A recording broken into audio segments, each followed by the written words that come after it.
Hi friends, welcome to Kinthada's kitchen. ఈరోజు recipe సొరకాయ పకోడీ కూర. సొరకాయ పకోడీ కూర ఎలా చేయాలో మనం చూద్దాం. ముందు పాన్ తీసుకొని కొద్దిగా ఆయిల్ వేసుకొని అందులోని ఉల్లిపాయలు, పచ్చిమిర్చి, కరివేపాకు వేసుకొని లైట్గా వేయించిన తర్వాత ఉల్లిపాయ కొద్దిగా రంగు మారిన తర్వాత సొరకాయని చిన్న సైజు ముక్కలుగా కట్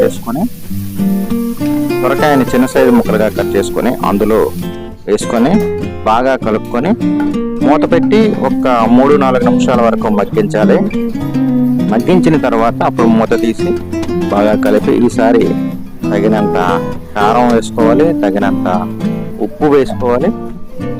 కారం, ఉప్పు వేసి అలాగే కొద్దిగా పసుపు కూడా వేసుకుంటే కూర బాగుంటుంది కాబట్టి, మంచి వాసన వస్తుంది కాబట్టి పసుపు, ఉప్పు, కారం వేసి బాగా కలుపుకొని ఒక టమాటో తీసుకొని ముక్కలుగా కట్ చేసి అందులో వేసి బాగా కలుపుకొని మళ్ళీ మూత పెట్టి ఒక్క నిమిషం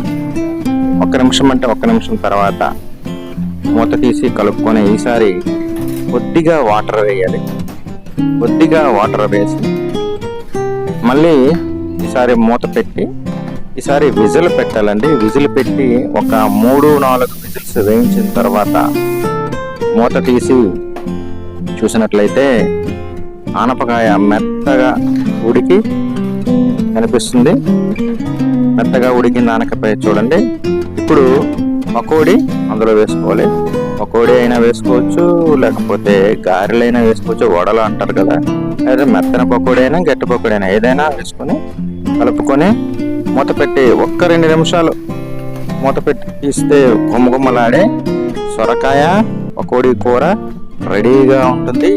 చాలా మందికి నచ్చుతుంది.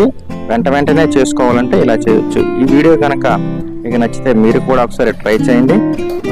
లైక్ చేయండి, షేర్ చేయండి, కామెంట్ చేయండి ప్లీజ్.